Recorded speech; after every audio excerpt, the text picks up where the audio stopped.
Bueno, como siempre, les doy la bienvenida a una nueva entrevista acá en El Mostrador. En esta oportunidad, tal como están viendo, estoy conectada con el diputado Alberto Undurraga, diputado de la Democracia Cristiana y también presidente de la Comisión de Trabajo y Seguridad Social. Y vamos a hablar, por supuesto, sobre la presentación que realizó el presidente Boric sobre aquellos aspectos más relevantes de la reforma de pensiones. Diputado, ¿cómo está? Muchas gracias por este tiempo con nosotros. Hola, muy buenos días. La verdad que sí, muchas gracias a ustedes por poder tener esta conversación sobre algo que veníamos esperando ya hace tiempo, ¿no? La presentación del proyecto de reforma de pensiones para iniciar una discusión sobre algo ya concreto, sobre ideas ya que estén arriba de la mesa y sobre eso construir un acuerdo de manera tal de mejorar las pensiones ahora y que se sostengan en el futuro. El proyecto se ingresa la próxima semana, sabemos, a través de la Cámara, particularmente a través de su comisión, la Comisión de Trabajo. Quisiera partir preguntándole por sus impresiones más generales, preliminares de lo que ayer señaló el presidente Boric. ¿Queda conforme o no con lo señalado? Yo me llevé una buena primera impresión porque el proyecto en lo conceptual recoge temas que para nosotros eran muy significativos. Primero, que tuviera solidaridad. El proyecto incorpora solidaridad no solo con este seguro solidario, seguro social del 6%, sino que también solidaridad especial con las mujeres, solidaridad especial con aquellos que tengan pensiones más bajas, primero. Lo segundo, incorpora el financiamiento tripartito de manera gradual. Decíamos que lo del 6% era importante, en el mundo entero es importante aumentar las cotizaciones, pero no podía ser de un golpe en forma inmediata, sino que gradual, y se incorpora que sea un punto por año, lo que me parece que es positivo. Después podemos ver si es esa la mejor gradualidad, un poco más, un poco menos, pero creo que el concepto está bien. Tercero, y que era algo muy importante porque el gobierno no lo tenía contemplado inicialmente, que era la libertad de elección en el componente individual. Recordemos que el gobierno en su programa de gobierno, en sus primeras declaraciones, esto no lo consideraba. Y en todo el trabajo prelegislativo nosotros señalamos que esto era clave, sumado a los otros dos criterios, que era clave la libre elección en el componente individual. Y el gobierno recogió este planteamiento que hicimos nosotros, que hicieron otros también, y lo incorporó. Y cuarto, la separación de la industria. Hoy día las AFP hacen dos roles, el rol de administración y soporte, y por otro lado hacen el rol de inversiones, y al separar eso en dos, creo que gana el sistema, porque al tener un ente público, un ente único en lo que es el soporte y la administración, se gana por dos lados. Se gana porque es más barato y se va a reflejar en las pensiones, y se gana también porque está orientado al usuario. Pero de la misma forma se mantiene que haya gestores de inversiones públicos y privados, probablemente las AFPs, muchas de ellas se transformen en gestores de inversiones, con un sistema de cobro distinto, y sobre ellos que haya libre elección. Entonces, yo diría que en lo conceptual el proyecto recoge lo que hemos planteado. Por supuesto que se nos generan algunas dudas, ¿no? Esto del 6% y el 70% al 6%, es una duda que el gobierno tendrá que explicar en qué está pensando en ello, ¿no? Porque es como una posición intermedia respecto a la discusión que ha habido respecto al 6%. ¿Cuánto va a las pensiones individuales y cuánto va a fondos solidarios? El Seguro Social. Pero ellos lo hacen dentro de la Seguro Social. Lo del retiro programado es otra duda, porque el retiro programado tiene dificultades desde el punto de vista de la mirada de seguridad social, pero tiene una virtud que hace que los fondos sean heredables. Entonces, si tenemos renta vitalicia solo como las conocemos hoy día, se pierde la heredabilidad. El gobierno ha hablado de otras rentas vitalicias con heredabilidad. Vamos a ver de qué se trata eso. La tercera duda es cómo se va a hacer el traspaso de un sistema a otro, para que funcione, por un lado, para que no haya nudos, y que tengamos cierta gradualidad en ello, pero también para que los usuarios no paguen dos veces, porque los fondos que están hoy día en las AFP, ya pagamos por ellos. Cada uno de nosotros pagó porque nos descontaron al momento del descuento del sueldo una parte para la comisión. Y si en el futuro se va a pagar por saldo, ya no por flujo, ya no son por la entrega, sino por los saldos acumulados, estos saldos ya se pagó por ellos, entonces no se puede pagar dos veces.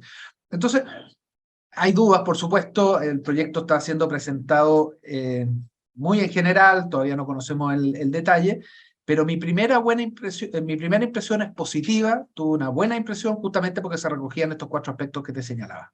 Perfecto. Ahora ya se hicieron ver las críticas desde la oposición, particularmente desde Chile Vamos, en relación al 6%, ¿no? Que vaya a este fondo común, que se aplique este componente de solidaridad que ellos dicen debiese financiarse mediante impuestos generales y no mediante las cotizaciones de la gente. ¿Qué le parecen a usted esas declaraciones? ¿Comparte o no estas reticencias que plantean desde Chile Vamos? Incluso el diputado UDI Guillermo Ramírez señaló que no va a permitir que eso prospere desde su sector. ¿Cómo lo ve? Invitaría a cuidar el lenguaje porque invitaría a mi colega Guillermo Ramírez y a otros a cuidar el lenguaje porque aquí es legítimo tener diferencias y por supuesto hay diferencias respecto a la mirada de las pensiones y estas diferencias han entrampado que haya acuerdo porque ya hay dos gobiernos que enviaron su proyecto de pensiones y estas diferencias entramparon un acuerdo en el Congreso y el resultado de eso es que finalmente no mejoran las pensiones sustantivamente. Entonces, yo primero invitaría a ser más cuidadoso en el lenguaje, esto que no prospere, un momento, más cuidadoso. Busquemos la forma de construir un acuerdo, pero en los acuerdos todos tenemos que ceder. Tiene que ceder el gobierno, tiene que ceder mi posición, tiene que ceder también la derecha, ¿no? Y en ese sentido, como primer comentario, ¿no? Un segundo comentario, la derecha ya estuvo disponible para el 6% separarlo en 3 y 3. En 3 por el lado de la solidaridad y 3 a la capitalización individual. Eso lo hicieron durante el gobierno de Sebastián Piñera. Entonces, tiene poco sustento que hoy día no quieran buscar un acuerdo similar o parecido a ese que estuvieron dispuestos en el pasado. Entonces, yo creo que aquí los centrales sentarnos a conversar y sobre todo mirar mucho número porque con el ingreso de la PGU, que no existía antes, naturalmente que cambia también el escenario, miremos cuáles son los números, cuáles son las tasas de reemplazo que nos dicen los técnicos. La tasa de reemplazo, para explicarle a quienes nos están escuchando, es el porcentaje del sueldo que finalmente es pensión. Entonces, una tasa de reemplazo de 70%, que si alguien gana 1.000.000 pesos, recibe una pensión de 700.000 pesos. ¿Y por qué hablo 70%? Porque ese es más o menos el estándar que debiéramos apuntar, y en el mundo entero se apunta a ello, ¿no? Entonces, yo creo que tenemos mucho que conversar todavía, pero vuelvo a decirlo, cuidemos el lenguaje, aquí se trata de ponernos de acuerdo, no de torpedear las ideas del otro. Es tan legítima la de Guillermo Ramírez como la de Luis Cuello. Digo Guillermo Ramírez por la UDI y Luis Cuello por el Partido Comunista. Son tan legítimas ambas ideas. Bueno, pero tenemos que ver cómo construimos un solo proyecto de pensiones y ese va a ser mi rol como presidente de la Comisión de Trabajo, de contribuir al acercamiento de posiciones y finalmente a tener un acuerdo en esta materia. Le iba a preguntar ahora precisamente por eso, por el ambiente de negociación, partiendo por su comisión, cómo están los ánimos y las voluntades, atendiendo que estamos hablando primero de una reforma bastante esperada, tal como decía usted, que es estructural, que aborda y hace un viraje importante al corazón del modelo, básicamente, porque las AFP dejan de existir o dejarían de existir tal como las conocemos hoy. Entonces estamos hablando de un cambio de paradigma no menor. ¿Eso cómo se traduce en términos de negociación política? ¿Cómo ve el escenario? En la comisión hemos construido un clima de respeto y un clima de acuerdo en lo posible. Hay otras cosas que se votan, naturalmente, ¿no? Probablemente no todo sea de acuerdo, ¿no? Y eso ha ayudado porque hemos abonado a que sea una comisión en que se pueda conversar. Dicho eso, yo espero que pase lo mismo ahora con la reforma de pensiones y que podamos construir acuerdos que sean sólidos. Ganar por un voto, esto es un mensaje para el gobierno, ¿no? Ganar por un voto en la reforma de pensiones, la verdad que no se sostiene. No se sostiene primero porque es muy frágil, y hay mucha incertidumbre al momento de la elección, uno no sabe cómo se va a resolver, y segundo porque después viene el Senado. La verdad que aquí hay que construir un acuerdo más amplio, y ese es el rol que se va a hacer en la comisión primero y después en la Cámara completa. Yo veo buena disposición de los distintos actores, tanto los parlamentarios de gobierno como los parlamentarios de derecha. Yo veo que hay buena disposición a ello. Y bueno, espero tramitarla lo más rápido posible. Va a depender mucho de cuántos invitados tengamos, ¿no? Si tenemos muchos invitados, nos pueden copar varios meses. Claro. Pero si tenemos menos invitados, podemos avanzar más rápido en finalmente votar la reforma. Ahora, ¿cuáles usted cree que van a ser los principales nudos en la discusión? ¿Cuáles son los que visualiza como de forma más evidente? Yo creo que hay dos nudos que son lejos donde se va a concentrar la discusión. El primero de ellos, el uso del 6%. La posición inicial del gobierno era completo a reparto, 6 puntos, y la posición de hoy día la derecha, no la que tuvo el gobierno Piñera, pero hoy día la derecha es completa capitalización individual. El proyecto plantea una cosa intermedia ya, plantea que el 6% todo al Seguro Social, sin embargo, el 70% de ello va a las pensiones individuales de cada una de las personas. El gobierno tiene que explicar por qué lo hace de esa forma y no lo hace vía capitalización individual, ese 70%. Y lo vamos a escuchar y vamos a ver cuáles son los fundamentos que tiene. Pero ahí está el primer nudo, y fue de hecho el nudo durante la reforma anterior en el gobierno de Piñera.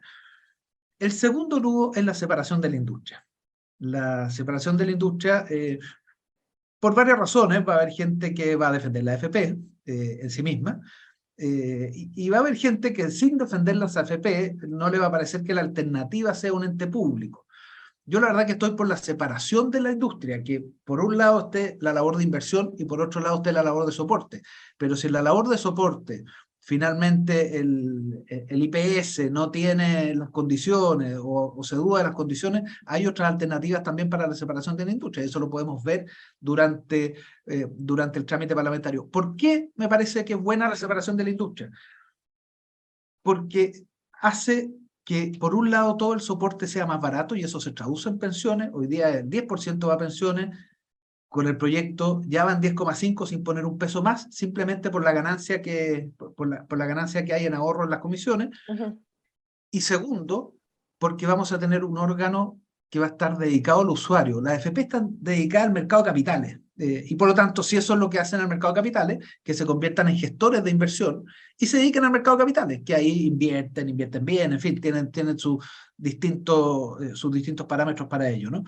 Entonces, yo creo que esos son los dos nudos principales, el 6% y la separación de la industria. ¿Son atendibles a su juicio las críticas de la Asociación de AFP respecto a que esta propuesta es un evidente retroceso a su juicio porque se coarta la libertad de elección y también por el tema del 6%? Yo creo que se equivoca se equivoca la Asociación de AFP en la crítica, porque ellos podrían defender por qué creen que ellos lo hacen mejor.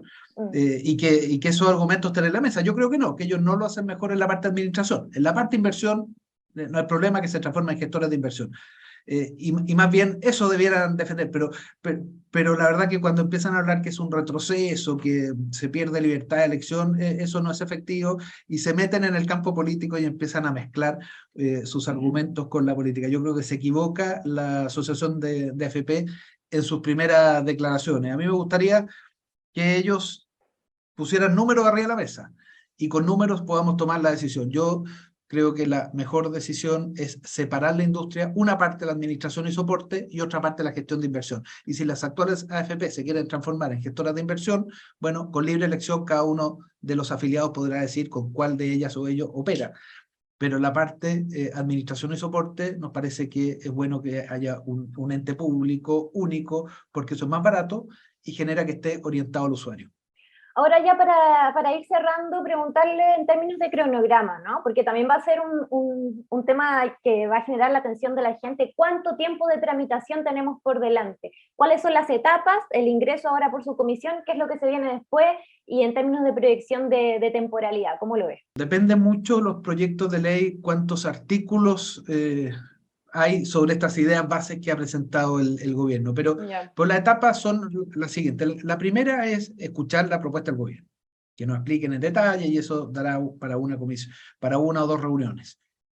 Lo segundo es invitar a distintos expertos. Eso puede ser infinito y podemos pasar varios años invitando expertos y eso no es el sentido de la norma. Entonces más bien tenemos que acotar el espacio para escuchar de manera más eficiente las distintas posiciones, los distintos expertos, los distintos actores, los que piensan A, B y C, pero en un tiempo acotado, para después empezar la discusión en general y en particular. A mí me gustaría que antes del inicio del segundo año legislativo lo pudiéramos tener aprobado, pero es difícil porque el gobierno lo presenta recién ahora en noviembre, es muy difícil que noviembre, diciembre, enero podamos tener esto aprobado, pero dentro del primer semestre, de todas maneras, en la Cámara de Diputados. El próximo año.